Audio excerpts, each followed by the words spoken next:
진짜 한국 사람들 못 말리겠네요. 여기는 한국의 수도 서울. 미국에서 온 300만 인기 유튜버 가족이 남산에 올라갔다가 도저히 잊을 수 없는 경험을 하게 되었다고 하는데요. 이내 이 가족들은 한국인들에게 충격까지 받은 듯한 모습입니다. 대체 이 가족이 한국에서 어떤 경험을 한 건지 한번 알아보러 가실까요? 안녕하세요. 저는 미국에서 살고 있는 20대 후반 애기 엄마 유튜버 넬라라고 해요. 300만 명이 넘는 구독자분들과 함께 전 세계를 누비며 여행 브이로그를 찍는 게 저의 일이랍니다. 물론 이 모든 여정에는 사랑하는 남편과 눈에 넣어도 아프지 않을 딸 다이어리가 함께하고 있습니다. 혹시 다이어리라는 이름이 좀 특이하다고 느껴지셨나요? 딸이 태어나자마자 남편과 이름을 어떻게 지어야 하나 정말 많이 고민을 해봤는데요. 다이어리에 소중한 추억을 적듯이 딸에게도 아름다운 기억을 하나하나 새겨주고 싶은 마음이 들더라고요. 아무리 생각해도 그보다 더 좋은 이름이 없는 것 같아서 저희는 딸의 이름을 다이어리라고 지었답니다. 평생 간직할 이야기들로 가득 채워질 다이어리처럼 되었으면 해서 말이에요. 저희의 바램대로 온 가족이 함께 세계 곳곳을 누비며 컨텐츠를 만들다 보니 어느새 태국에 도착해 있었어요. 그런데 문득 고민이 생기더라고요. 다음엔 어떤 나라에서 더 멋진 영상을 찍을 수 있을까 하고 말이에요. 바로 그때 남편이 요즘 K-팝과 한국 영화가 전 세계적으로 대세라며 한국에 가보는 게 어떻겠냐고 제안했어요. 저도 그동안 불닭볶음면 챌린지 같은 영상으로 한국 문화를 간접적으로나마 경험해봤던 터라 호기심이 솟구쳤습니다. 새로운 경험이 저희를 기다리고 있을 것만 같았어요. 그래서 한국행을 결심했답니다. 한국까지 갈 때 어떤 비행기를 타야 되나 고민돼서 항공권을 알아보던 중 대한항공이 눈에 들어왔어요. 이전부터 한국 승무원들의 친절함이 유명하다는 얘기를 들어왔거든요. 과연 그 입소문대로일까? 라는 생각이 들어서 직접 체험해보고 싶어졌습니다. 그래서 저희는 빠른 시일 내로 한국에 갈 수 있는 항공권을 예매하고 그 날짜가 되기만을 기다렸어요. 그렇게 한국에 가기로 한 당일 대한항공 비행기에 탑승하자마자 든 생각이 와, 역시 소문이 괜히 생기는 게 아니구나 였어요. 승무원분들의 완벽함에 감탄을 금치 못했습니다. 솔직히 과장 조금 더 보태서 마치 런웨이를 방금 막 걸어 나온 슈퍼모델 같달까요? 어떻게 한국 승무원들은 실력도 갖추고 있는데 이렇게 외모까지 뛰어난지 믿을 수 없었습니다. 남편이 혹시나 승무원을 쳐다보고 있는 게 아닌지 괜히 딴 데 보는 척 힐끔힐끔 쳐다봤다니까요. 물론 미국 항공사 승무원들도 한국처럼 실력 위주로 채용하기는 해요. 하지만 외모를 전혀 보지 않아서 얼굴이 눈에 띄지는 않는 편이거든요. 그런데 한국 승무원들은 보자마자 얼굴부터 보이니 정말 너무나도 모두 예뻐서 진짜 한국에서는 승무원들을 외모를 보고 뽑는 게 아닐까 의심까지 했답니다. 한국으로 가면서 기억에 남는 에피소드 하나가 있어요. 저희는 태국에서 한국에 가기까지 오랜 시간 비행을 해야 돼서 조금 많이 지치고 배고파하는 상태였습니다. 그때 마침 승무원분들이 기내식을 하나씩 나눠주고 계시더군요. 기내식 메뉴는 고를 수 있었는데 이왕 한국에 가는 거 한식을 미리 먹어보는 게 좋겠다 싶어서 저희는 둘 다 비빔밥으로 골랐답니다. 그렇게 승무원분들은 저희한테 비빔밥을 갖다 주셨고 처음 보는 비주얼에 어안이 벙벙했어요. 하얀 쌀밥위로 알록달록 여러 가지 색깔을 가진 야채와 잘게 다져진 고기가 예쁘게 놓여져 있더라고요. 처음에는 덮밥처럼 먹어야 하나 싶어서 숟가락으로 밥 한 숟갈을 떠서 입 안으로 넣으려고 했어요. 그런데 뭔가 이상한 게 하나 눈에 딱 띄더라고요. 그 물건의 모양은 꼭 미니 치약같이 생겼었습니다. 이건 도대체 뭘까 뚫어져라 쳐다봤는데 도대체 그걸 어떻게 써야 할지 감도 안 잡히는 거예요. 남편은 뭐 하고 있나 쳐다보니까 저와 같은 생각을 하는 것 같더라고요. 분명히 저 치약같이 생긴 게 비빔밥에서 중요한 역할을 할 수 있겠다 생각하니 도저히 물어보지 않을 수가 없더군요. 그래서 저는 승무원분께 살며시 이 튜브가 뭐냐고 물어봤더니 웃는 얼굴로 어떻게 사용하는지 알려주시더라고요. 승무원분께선 그 튜브 안에는 매콤달콤한 한국 고추장이 들어있다고 하시는 게 아니겠어요? 간에 맞게 적당량 짜서 밥 위에 뿌리고 채소랑 고기를 비벼 먹으라고 하시더군요. 제가 바로 알아듣지 못하니 승무원분께서는 어떻게 먹어야 하는지 손으로 보여주면서 알려주시더라고요. 이렇게까지 섬세하게 설명해 주시는 모습에 한국에 대해서 아무것도 몰라서 생기는 막연함이 줄어드는 걸 느꼈어요. 제가 여러 곳을 여행 다니다 보니 느낀 건 그 나라에 대해 처음 안내해주는 사람이 얼마나 따뜻하고 친절한지에 따라서 새로운 문화를 자연스럽게 받아들일 수 있는지가 다르더라고요. 그런 면에서 한국 승무원분들은 그 어떤 사람도 편안하게 한국 문화에 다가갈 수 있게 해주겠구나 하는 생각이 들었어요. 그리고 제일 감사했던 건 다이어리를 정말 많이 예뻐해준다는 거였답니다. 다이어리가 귀엽다고 어떤 승무원분이 비행기 인형을 선물로 건네주셨거든요. 그것 덕분에 긴 시간의 비행인데도 불구하고 다이어리가 한 번도 칭얼거리지 않고 편하게 비행을 즐길 수 있었답니다. 저희 가족의 여행 중 최고로 행복한 비행이었어요. 저희는 인천공항에 도착해서도 감탄이 멈추질 않더라고요. 그 넓은 공항에서 사람이 북적이는데도 불구하고 입국 심사대를 순식간에 통과할 수 있었어요. 짐도 나오는데 오래 걸리겠다 싶었는데 눈 깜짝할 사이에 컨베이어 벨트 위로 나타났고요. 빨리빨리의 나라라는 말이 괜히 있는 게 아니구나 싶었습니다. 저희는 오랜 비행 탓에 피곤한 기색을 감추지 못한 채 공항을 빠져나와 택시를 잡았는데 눈앞에 펼쳐진 광경 때문에 또 한 번 놀라고 말았어요. 마치 SF 영화에서 막 튀어나온 것 같이 생긴 최신 전기차 택시가 저희를 기다리고 있었거든요. 조용한 우주선 소리를 내면서 다가오는 모습이 마치 미래도시가 아닐까 하는 생각까지 들었다니까요. 게다가 기사님은 한없이 친절하게도 저희의 무거운 캐리어들을 하나하나 트렁크에 싣는 수고도 마다하지 않으셨어요. 늦은 밤이라 지치고 졸렸는데 그 배려심 넘치는 모습에 긴장감은 풀리고 편안함을 느낄 정도였습니다. 거기에 전기차의 조용하고 부드러운 승차감까지 더해져 어느새 호텔에 도착해 있었습니다. 그런데 투숙객을 맞이하는 호텔 로비의 모습에 또 한 번 깜짝 놀랄 수밖에 없었어요. 뭐랄까, 5성급이 아니라 6성급 정도는 되는 느낌이랄까요? 넓은 로비를 가로지르며 체크인을 하고 방에 들어가는데 감탄사가 절로 나왔습니다. 거실과 침실이 층으로 분리된 복층 구조더라고요. 물론 호텔을 예약하기 전부터 2층이라는 부분이 마음에 들어서 예약한 건 맞지만 막상 와보니 생각보다 더 깔끔하게 되어 있어서 너무 마음에 들었어요. 아늑한 침실에서 푹신한 침대에 누우니까 따스한 잠이 절로 밀려왔답니다. 제가 지금껏 둘러본 세계 각국의 호텔 중에서도 최고로 기억될 것 같았어요. 그렇게 정신없이 잠들었다가 아주 좋은 컨디션으로 일찍부터 눈을 떴답니다. 오늘은 광장시장으로 길거리 음식 탐방을 떠나기로 한 날이거든요. 저는 남편과 다이어리를 재촉해 호텔 밖으로 나섰습니다. 한국에 와서 매일매일 느끼는 거지만 한국 사람들은 정말 사람들이 친절해요. 제품에 안긴 다이어리를 보면 모두들 환한 미소를 지어주시더라고요. 보시는 분마다 귀엽다는 말씀도 자주 해주시고 말이에요. 물론 미국에서도 딸을 안고 돌아다니면 사람들이 다이어리를 보면서 귀엽다고 하면서 관심을 받는 건 익숙한 일이었지만 한국에서의 환대는 왠지 모르게 유난히 따뜻하게 느껴져서 그런지 안심하고 한국 여행을 즐길 수 있었어요. 그리고 이런 친절한 한국 사람들 덕분에 저는 한국에서 잊을 수 없는 경험을 하게 되는데 이건 나중에 뒤에서 다시 한번 말씀드릴게요. 광장시장에 도착해 항상 인터넷으로만 보던 유명한 길거리 음식들을 만나자 절로 입가에 침이 고이더라고요. 특히 눈에 띈 건 김밥하고 떡볶이였어요. 김밥은 한 입 베어 물자 너무나도 익숙한 스시롤의 맛이 났습니다. 하지만 뭔가 또 달랐어요. 김의 맛이 좀 더 강조되면서 스시보다 조화로운 맛이었어요. 게다가 입에 쏙 들어가는 사이즈라 먹기에도 편했고요. 떡볶이는 먹자마자 혀끝이 얼얼할 만큼 매울 줄 알았는데 생각보다 맵지 않아서 놀랐어요. 적당히 매콤하면서도 떡의 쫄깃한 식감이 씹는 맛을 더해주더라고요. 사실 저희는 젓가락질을 별로 해본 적이 없었어요. 그래서 그런지 젓가락으로 떡이 잘 집어지지 않았습니다. 저만 그런 줄 알았는데 남편도 약간 서툴러 하더라고요. 하지만 저희는 금세 요령을 익혀서 생각보다 젓가락질이 편하다며 해맑게 웃으면서 대화를 했습니다. 김밥에 이어 떡볶이까지 맛보고 나니 절로 다른 음식들도 궁금해지더라고요. 그렇게 잡채며 꽈배기, 탕후루까지 차례대로 맛을 봤어요. 꽈배기는 디즈니랜드에서 즐겨 먹던 추러스와 비슷한 맛이었지만 식감이 더 쫄깃해서 별미로 느껴졌습니다. 그리고 믿기 어려웠던 건 제가 태국에서 먹어본 것과 같은 탕후루인데도 한국에서 파는 게 훨씬 더 맛있다는 거예요. 좀 더 설탕이 얇고 바삭하달까요? 같은 음식인데도 불구하고 한국에선 어떻게 더 맛있게 만드는 비결이 있나 봐요. 길거리 음식에 흠뻑 빠진 저희 가족 옆으로 많은 사람들이 스쳐 지나갔어요. 그런데 신기하게도 지나가면서 저희가 누군지도 모를 텐데 먼저 저희한테 인사를 건네는 거예요. 어떤 분들은 다이어리를 보고는 귀엽다며 조그만한 열쇠고리 선물을 건네기도 했습니다. 다이어리가 그 선물을 받고 한바구음을 짓는데 어찌나 귀여웠는지 몰라요.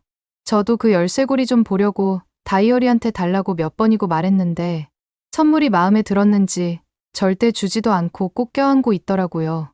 그 중에서도 인상 깊었던 건 어떤 한국 남자분이 안고 있던 고양이를 내려놓고 다이어리에게 쓰다듬게 해준 거예요. 고양이가 낯선 사람이 만지는 걸 싫어할 법도 한데 딸이 고양이를 만질 수 있게 허락해 주신 게 너무나도 감사하더라고요. 고양이도 얌전히 있어주는 걸 보니 주인이 애정을 듬뿍 담아 키웠다는 게 절로 느껴졌습니다. 근데 그때 깨달은 게 있었어요. 말을 걸어오시는 분들 대부분이 자연스럽게 영어로 대화를 시도하신다는 거예요. 심지어 연세가 지긋하신 할머니 할아버지까지 말이에요. 한국 사람들은 언어에 대한 열정과 도전 정신이 정말 대단하구나 라는 생각이 들더라고요. 그렇게 저희는 잠시 호텔에 들러 남편과 딸을 쉬게 하고 저는 한국 화장품이 너무나도 궁금해서 혼자 올리브영으로 향했습니다. 직접 가보니 상상 이상으로 물건이 가득했어요. 다양한 화장품은 물론이고 건강식품과 생활용품까지 없는 게 없더라고요. 이런 곳이라면 MLB 서울 시리즈 때 선수들 부인이 신난 표정으로 들렀다는 얘기가 바로 이해가 갔어요. 그렇게 올리브영을 한참을 구경하다 보니 어느덧 해가 지고 있었습니다. 저는 올리브영에서 구매한 걸 얼른 들고 호텔로 들어갔어요. 왜냐하면 오늘의 메인 이벤트가 기다리고 있었거든요. 바로 한국하면 빠질 수 없는 코리안 바베큐를 맛보러 고깃집을 가기로 예약했답니다. 식당에 들어서자마자 직원이 숯불이 가득 담긴 검은 그릇을 들고 저희 테이블로 다가오더니 쭉 내려놓는 게 아니겠어요? 마치 뜨거운 용암이 펄펄 끓고 있는 듯한 붉은 불씨가 이글거리는 모습에 저도 모르게 배에 힘을 주고 의자에 찰싹 달라붙어서 어떻게든 안 닿게 하려고 했답니다. 거기에 살짝만 닿아도 데워버릴 것 같았거든요. 숯불 바베큐라니 처음 접하는 방식이라 어찌할 바를 모르겠더라고요. 다행히 직원분께서 그걸 알아채셨는지 친절하게 다가와 도와주셨습니다. 한 점 한 점 숯불에 정성스레 구워주시고 남편과 제 그릇에 각자 놓아주시더라고요. 그리고 직원분께서는 고기에 밑반찬 곁들이는 법부터 상추에 고기를 싸서 먹는 요령까지 하나하나 알려주셨습니다. 덕분에 처음 맛본 코리안 바베큐는 감동 그 자체였어요. 쫄깃한 고기를 한 입 베어 물자 고소한 향이 입안 가득 퍼지는데 살짝 매콤한 쌈장까지 더해지니 밥 한 그릇이 뚝딱 비워지더라고요. 한국을 떠나기 전에 꼭 한 번 더 맛보리라 다짐을 할 정도였습니다. 코리안 바베큐에 푹 빠진 채로 행복한 하루가 지나고 다음날 아침이 밝았어요. 그날은 코엑스에 있는 별마당 도서관으로 가기로 했습니다. 그런데 이번에는 택시가 아니라 좀 색다른 교통수단에 도전해보기로 했어요. 바로 지하철이었습니다. 사실 뉴욕이나 런던, 파리 같은 곳에선 지하철이 오래되고 좀 위험하다는 인식이 있어서 꺼려했었거든요. 하지만 한국에 오기 전 지하철 시스템이 세계 최고 수준이라는 얘기를 들었던 게 떠올랐어요. 호기심과 용기를 내어 한국 지하철에 몸을 실었습니다. 막상 지하철역에 도착하고 나니 정말 잘한 선택이란 생각이 들더라고요. 일단 눈에 들어온 건 색색의 알록달록한 표지판들이에요. 노란색은 출구, 노선 색상이었던 초록색은 출발을 의미한다고 하니 길을 헤맬 일이 없겠더라고요. 마치 퍼즐을 맞추듯 쉽게 길을 찾아갈 수 있을 것만 같았습니다. 그리고 역사 내부에 들어서는 순간 저희는 깜짝 놀랄 수밖에 없었어요. 바닥은 물론 구석구석이 깨끗하게 반짝였고 공기마저 상쾌하게 느껴졌거든요. 이렇게 쾌적한 지하철이라니 저희는 그것에 반해서 그때부터 한국을 떠날 때까지 온통 지하철만 타고 다녔답니다. 지하철에 올라탄 순간 또 하나 신기한 광경이 펼쳐졌어요. 웅성웅성한 대화 소리는커녕 목소리를 찾아볼 수가 없었던 거예요. 모두가 조용히 자신의 자리를 지키고 있는 모습에 절로 조용해지더라고요. 정말 지하철이 얼마나 조용했냐면요. 유모차에 앉아있던 저희 다이어리까지 새근새근 잠이 들 정도였답니다. 남한테 피해를 끼치지 않으려고 서로 배려해주는 한국 사람들의 모습이 정말 보기 좋더라고요. 거기다가 정말 감동적이었던 건 임산부와 아이 동반 가족을 위한 배려석이 마련되어 있다는 거였어요. 분홍색으로 포인트를 준 좌석들 덕분에 편히 앉아서 코엑스까지 갈 수 있었습니다. 그것도 모자라 어떤 분들은 먼저 자리를 양보해 주시기까지 하셨어요. 약자를 배려하는 문화가 몸에 밴 국민성이 얼마나 아름답게 느껴지던지 저는 그 자리에서 정말 한없이 감동을 받았답니다. 이렇게 감동적인 지하철 탑승을 마치고 별마당 도서관에 도착했는데 이렇게까지 멋진 도서관은 처음 봐서 저희 부부는 입을 떡 벌린 채 도서관을 구경하고 있었어요. 바닥부터 천장까지 가득 들어찬 책들에 압도당할 수밖에 없었습니다. 특히 꽤 높은 곳에 꽂혀 있는 책들은 도대체 어떻게 꺼내보는 걸까 하고 너무 궁금하더라고요. 책 향기에 푹 빠져 즐거운 시간을 보낸 뒤 코엑스에서 저녁을 먹고 나와 한국에서 요즘 유행인 인생네컷이라는 셀카 스튜디오로 향했답니다. 다른 나라의 포토부스 같은 곳이라면 있는 그대로 찍는 게 전부겠지만 여기는 달랐어요. 머리띠, 안경, 가면 등 다채로운 소품으로 각자의 개성을 마음껏 뽐낼 수 있게 해주더라고요. 거기다가 스타일링을 다시 재정리할 수 있게 고데기까지 놓았다니 너무 센스 있다고 생각했답니다. 그런데 인생네컷을 보면서 제일 신기했던 건 이 부스가 무인으로 운영된다는 거였어요. 솔직히 제가 살던 미국에서 이런 무인 가게가 있다면 소품을 훔쳐가달라고 광고하는 꼴이 돼버리는 건 시간 문제일 거예요. 그런데 한국에선 그런 걱정을 할 필요가 없어 보였어요. 모두가 너무나 당연하게 사용하고 제자리에 놓는 것이 당연했고 저는 그 모습에 절로 감탄이 나왔답니다. 어떻게 한국 사람들은 남의 물건에 탐을 내지 않는 건지 정말 신기했습니다. 사실 무인이어서 퀄리티는 기대하지 않았는데 은근한 보정까지 돼서 나온 사진을 보면서 저희는 깜짝 놀랐어요. 진짜 한 번 더 찍어야 되나 고민까지 했다니까요. 저희는 그렇게 행복한 하루를 보냈답니다. 그렇게 다음 날이 되었고 오늘은 정말 특별한 날이었어요. 5월 둘째 주 일요일, 미국에선 매년 이날이 어머니의 날로 지정되어 있거든요. 작년에 다이어리를 낳은 저에겐 엄마로서 맞이하는 첫 번째 어머니의 날이기도 했습니다. 이날은 제가 평생 잊지 못할 것만 같은 일이 생겼답니다. 오늘 아침 다이어리가 저한테 평생 잊을 수 없는 선물을 줬습니다. 다름이 아니라 다이어리의 입에서 처음으로 엄마라는 말이 나온 거 아니겠어요? 지금까지는 말도 못하고 웅얼대기만 했었는데 이렇게 뜻깊은 날 엄마라는 소리를 들을 수 있다니 너무 감격스러워서 눈물이 핑 돌더라고요. 저는 브이로그 유튜버라 거의 모든 순간을 카메라에 담는데 아이러니하게도 다이어리가 처음 엄마라고 부르는 장면은 찍지 못했어요. 정말 아쉽긴 하지만 그 순간을 남편과 제가 똑똑히 목격했으니 마음속에라도 고스란히 간직하자고 했답니다. 그렇게 뭉클한 마음을 간직한 채 그날의 첫 코스로 향한 곳은 경복궁 근처의 한복대여점이었어요. 경복궁에서 한복 체험을 해보기로 했거든요. 가게 안으로 들어서는 순간 형형색색의 고운 비단 옷감들이 눈앞에 펼쳐졌어요.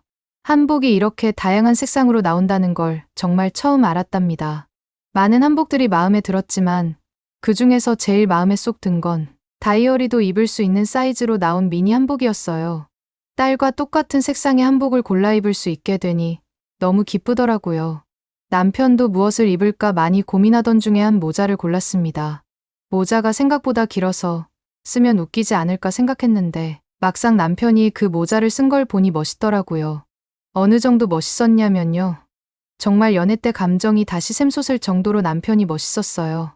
물론 여전히 남편을 사랑하는 건 똑같지만 말이에요. 어떤 말인지 다들 이해하시죠? 저희 가족은 그렇게 각자 마음에 드는 한복으로 단장하고 경복궁으로 들어갔어요. 울긋불긋 화려한 색감의 궁궐들과 어우러진 한복 자태가 너무 잘 어울려서 뿌듯하기까지 하더라고요. 전통 의상을 입고 경복궁을 거니는 경험을 할 수 있다는 게 정말 멋지다고 생각이 들었어요. 경복궁 나들이를 신나게 마치고 저희는 이 근처의 한국의 건축물을 경험해 볼 수 있는 북촌 한옥마을로 발걸음을 옮겼어요. 그런데 좀 특이한 게 있더라고요. 한옥마을은 정해진 시간에만 입장할 수 있고 관람객들도 최대한 조용히 해야 한다는 거였어요. 알고 보니 지금도 이곳에서 실제로 생활하시는 분들이 있다고 하시더라고요. 옛 정취가 물씬 풍기는 공간에서 현대인의 삶이 고스란히 이어지고 있다니 너무나 매력적인 공존의 모습이라는 생각이 들었답니다.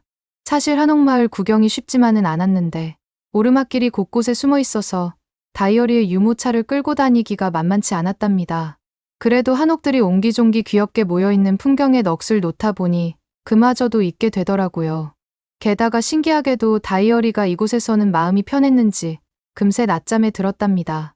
평화로운 분위기에 취해 꾸벅꾸벅 졸던 다이어리 덕분에 유모차 밀기가 한결 수월해졌습니다. 한국에서의 여행은 전반적으로 너무나 즐겁고 행복했지만 딱 한 가지 아쉬운 점이 있다면 식당에서 주는 물컵의 크기예요. 너무 작아서 갈증을 해소하려면 자그마치 15번은 들이켜야 할 정도여서 꽤 답답했거든요. 물을 이렇게나 자주 떠야 할 줄은 몰랐다니까요. 하지만 그거 말고는 한국이 정말 살기 좋은 나라란 걸 곳곳에서 느낄 수 있었어요.